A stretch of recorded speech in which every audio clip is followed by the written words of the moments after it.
How you doing, everybody? Hi, Thomas and John, and hey, Big Sal, Andrew. Good to see you. I am on time finally. Yes, you are. So I am Muscle Manos. Good to see everybody. Well, today what I want to do is, but nothing happening. What do you mean nothing's happening? Everything's happening. Okay. What I wanted to do today is to start off and take a look at some of the surprises. How you doing, Sean?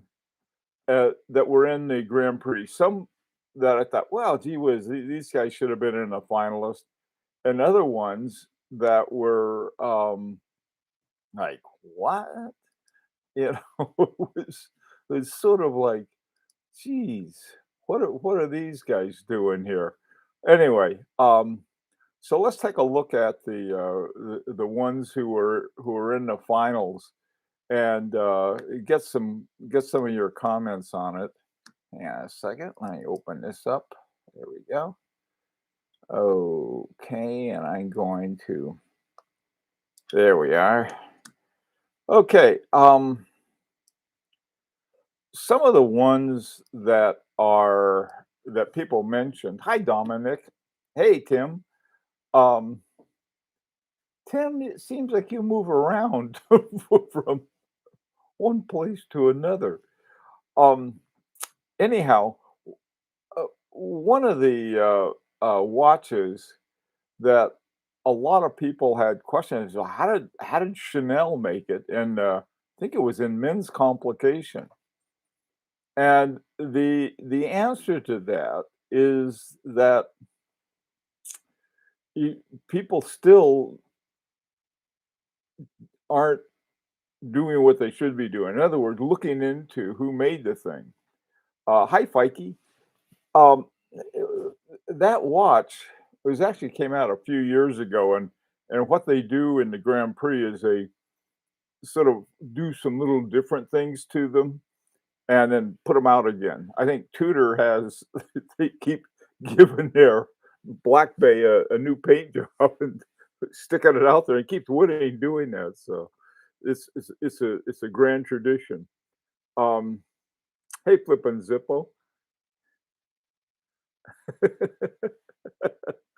Hi, Ion. How you doing, man? Patrick, how are you? So anyway, this is some of the things that I want to talk about. I don't think anybody, including me, picked the Chanel as one of the finalists in the men's complication, and the uh, it's got a lot of really great things to it, and the big surprise I think has come to a lot of people is the guy who made it or who designed it. He's a famous watch designer, and his Gautier, I think, is his name. And the funny thing is, all of these watch companies, they'll go and they'll get somebody who's really good. The best example is Agenor. They go to Agenor and they'll want this and that, and they'll fix it up with something that they probably couldn't do. And then you read the write up about it, and it's oftentimes very fortunate if Agenor is even mentioned. I mean, they just like, "Meh," this is our neat watch that we did.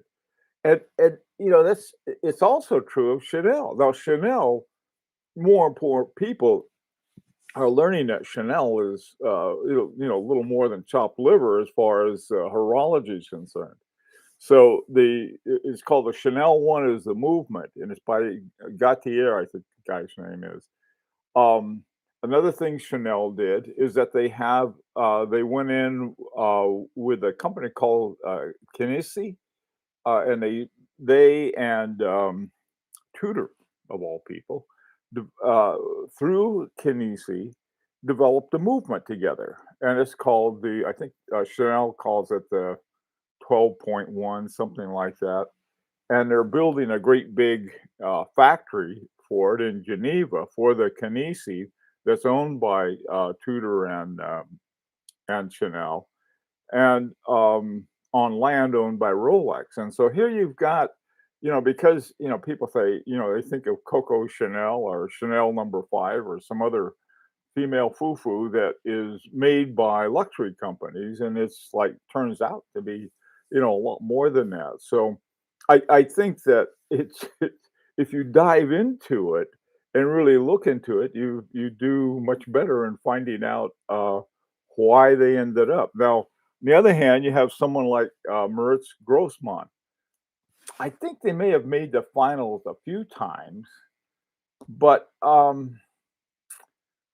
they always end up not winning, and I looked at their movement. They got very interesting movements and done very well, but for some reason they keep getting shut out, and I'm not sure why. So I'll leave it at that. Okay, let's hear what you guys, some of the things you think. But let me bring up something. I'm going to how to find.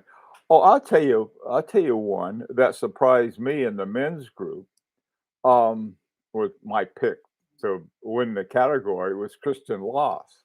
Now, I wasn't sure whether he'd win the category or not, but I was pretty sure he'd be one of the finalists. His stuff is really good. Didn't make the cut at all. So we get we get fooled a lot. The trouble with GP is that they don't feature any alluring or seductive watches. I agree, Brazier. That is exactly what they need. Hey, Thomas, I was sad to see that the Stephen oh, his watch didn't make it to final picks? Wow, that surprises me. I had McGonagall stuff is really excellent. I mean, yeah, I that surprises me too. What category was he in, Thomas? Um, Hi, Tariq. How you doing, man? See, oh yeah, yeah, me too. The Monsieur from Chanel. Chanel's got 2 really good ones, and also keep in mind that Chanel um, bought 20% of FP Journe. So this is these guys. This is the other thing I think that we sometimes fail to appreciate. These luxury houses make a fortune. I mean, some of them are very rich. They may not be as well known by watch fans, but once they get into watches, they get into it right with a lot of money. Van Cleef and Arpels, they've got one of the few watches they and Fabergé um, have one of the few watches where the entire movement is by Agenor. And Hermes, I think everything that Hermes won, every Grand Prix award they ever won had a module by Agenor. So you get this stuff that that aren't appreciated. They just say, well, we did it. Oh yeah, we may have talked to them. I mean, some kind of almost negligible kind of credit. And so sometimes they'll come up and I say, wow, this guy, who are these guys? How did Chanel win? Well, that's how they did it. They deal with some very, very sharp people. Um, One that I was delighted to see was surprised, and I think it's in the men's category. I'm not positive, but it was by I think it was Hermes. It was called H08, and it was very inexpensive. It's just a nice, clean little watch. It was reviewed in one of the videos that we did here, and man, I'll tell you, that thing was. I liked it from the get go. It sold out very quickly, and they had to create a bunch more. But that thing was, and here what I forgot what the price was, like 5 or 6 thousand, somewhere in that neighborhood at the entry level. You could have a watch at that level, uh, and again, it's got forgot the name of it. It's like 1870 or H1870, something like that. It's one of the uh, Hermes movements, and Hermes movements, who makes those? Vaucher. And so you end up with They keep talking. Even they still do it, even though they own 25% of the company of Voiture. Hermes, you read the little stuff, and that's just what our watchmakers did, and blah blah blah blah. They don't even mention BMF at all. Anyway, I mean, this I think is part of the chicanery that goes on. Um, okay, hi, Wadaki, how you doing, man? From Nairobi. God, I tell you, I was in Nairobi a long time ago, and one of the things about Nairobi has the bluest sky I think I've ever seen in my life. Just gorgeous. It's like you could almost reach up and touch it. Hey, Dwayne, how you doing? John, horology industry people is a very small world and encourage their close friends. I don't know. I there was a guy. I got a friend who was a judge in the Grand Prix, and he said that listening to how his description of how they decided on a winner. This was, I think, it was 2017, and the winner of the sports watch, and how they went through all kinds of things and ended up with one of the. I think it had an ETA movement in it, uh, but they had added a lot of cool things to it, and why it was chosen. And it was I think they had like $100,000 Ulysses Nadine it was up against, and I didn't think it had a chance, but it did. Eberhard, forgot what the name of it was, but he explained how they discussed this and they discussed that. It's just like, here's this little watch these guys made. It does all of these things and it does it well. And what do these other guys do? Well, maybe they do the same thing, but how in the world are we going to justify having this guy not winning, and these other ones that just crazy prices do? So that was one of the decisions. It, it seems that there are a lot of decision making going on, and I'm sure some of it is like, you know, you got a friend in the right place kind of thing. Okay. Um, okay. Well, Tim, the winners aren't announced until November. Now, if you're talking about the ones who are the finalists, go to GPHG, Grand Prix org, and click the nominated watches for 2021, and up will all pop. Hi there, Hater. How you doing? No handmade watches in the nominations this year versus two winners last year. Yeah, that is interesting. Sometimes you'll get a watch, and not only will it make the finals are the nominated, but it will also win. But not only win just this category, but win the whole enchilada or the whole thing.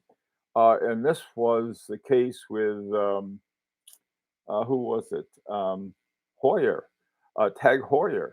A few years ago, Tag Heuer won, the Aiguille d'Or, which is the grand prize, the golden prize. And when I looked at it, this thing is really incredible. I think they made one. They made one of the stupid things. And it was $150,000, which by some categories isn't so bad. Um, you know, there are all kinds of things. Maybe people felt sorry for Tag Heuer because they were still using ETAs and calling them caliber 19s or something like that. I don't know what it is.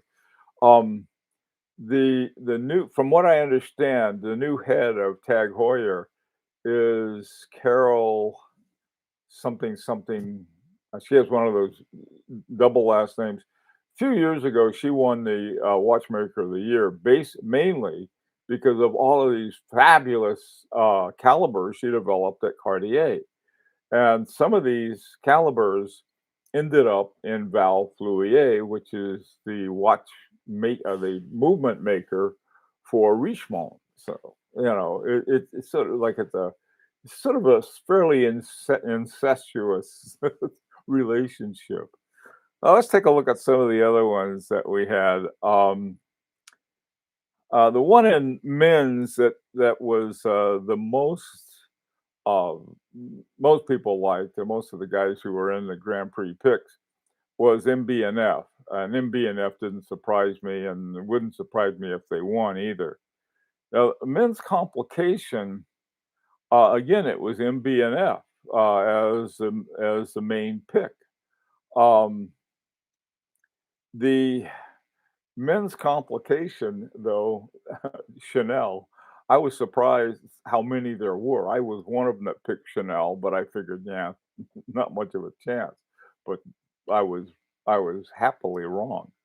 The next one is the category called tourbillon. I think tourbillon used to be called chronometry, which I really liked because it would encourage watchmakers to include things like remontoir d'égalité, maybe even fusee and chain, or some other really interesting things that could be done in mechanical horology.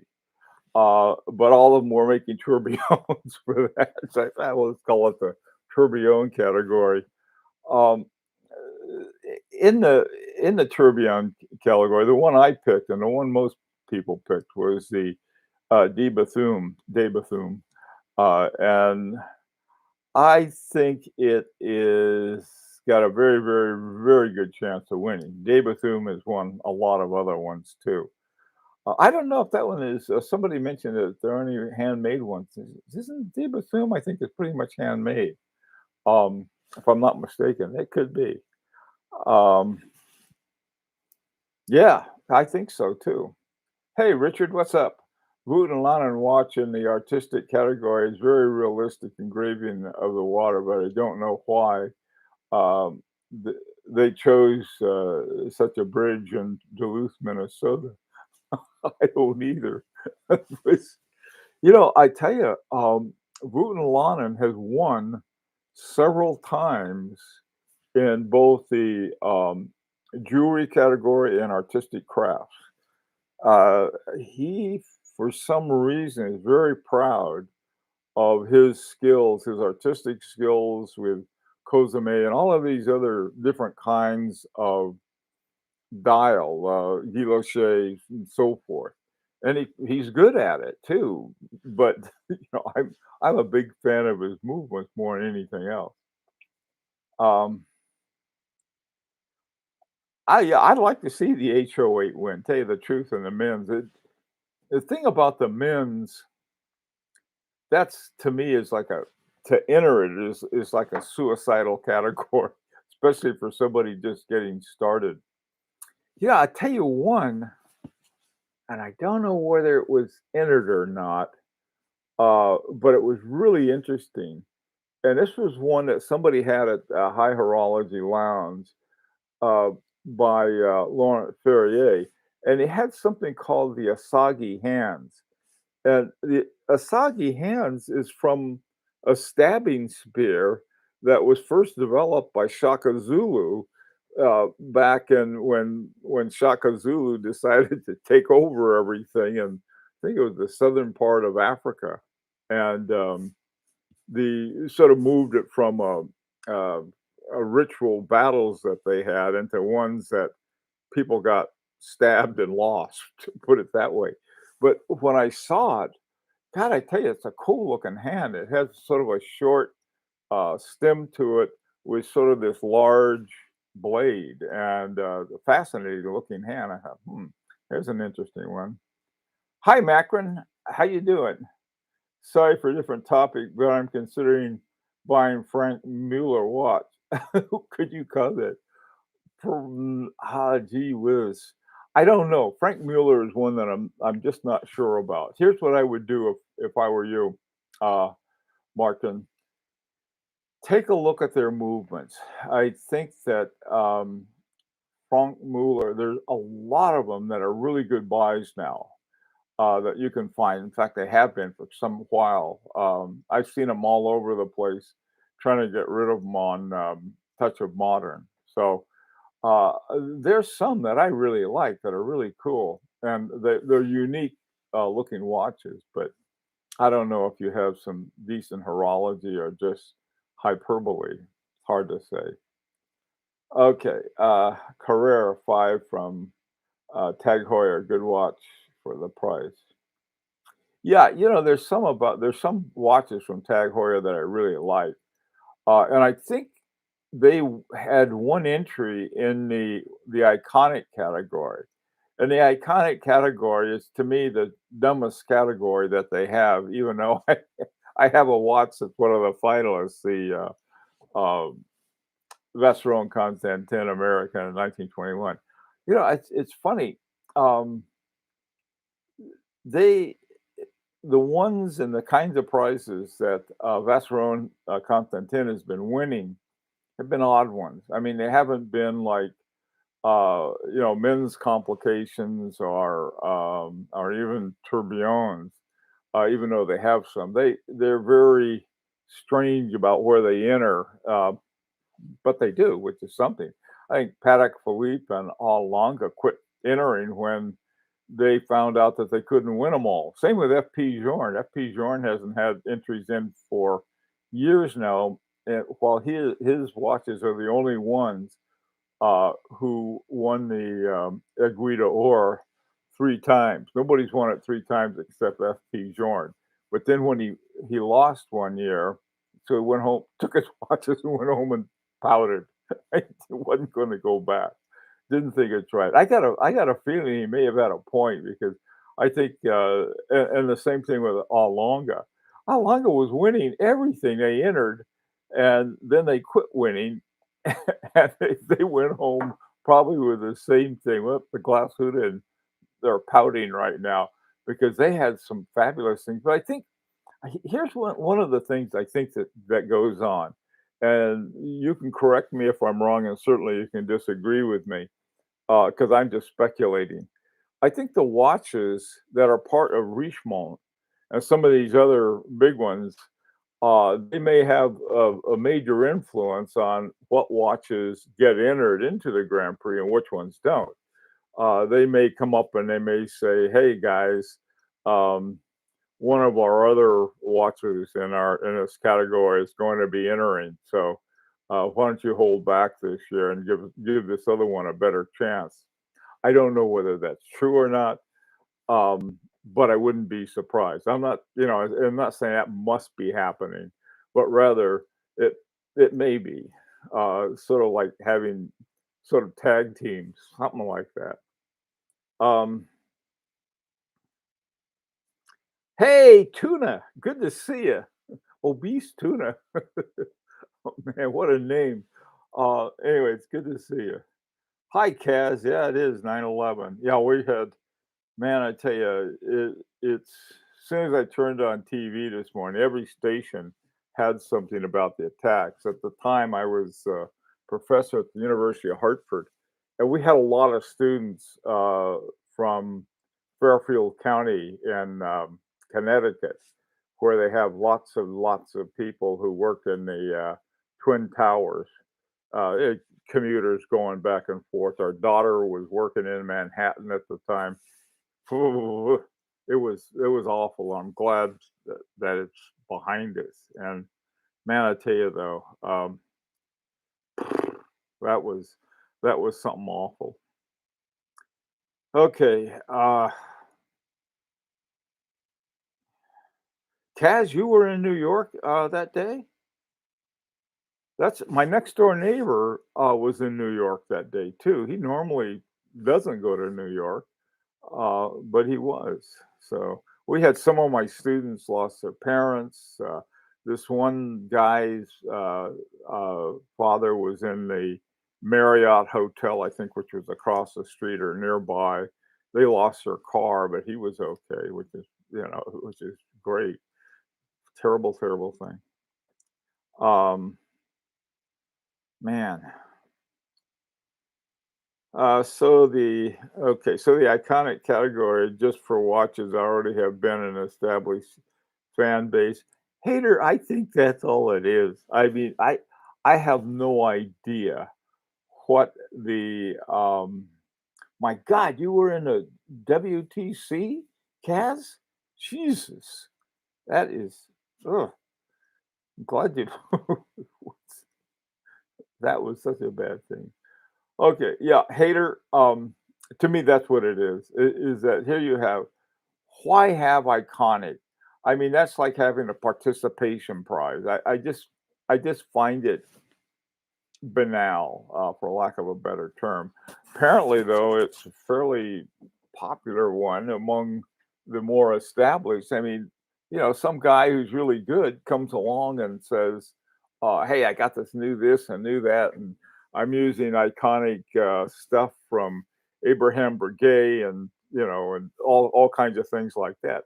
That ought to be iconic. It wouldn't have a chance of winning anything in that. Um,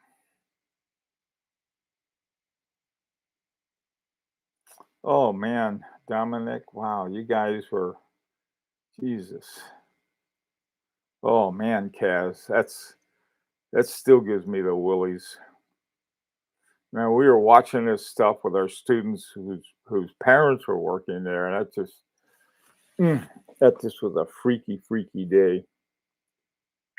And our daughter was on her way back to work in Midtown Manhattan, and she was in Boston visiting her brother, and so she was both her brother and us, we were trying to get a hold of her because she was driving back, and all of the cell phones were you couldn't get through.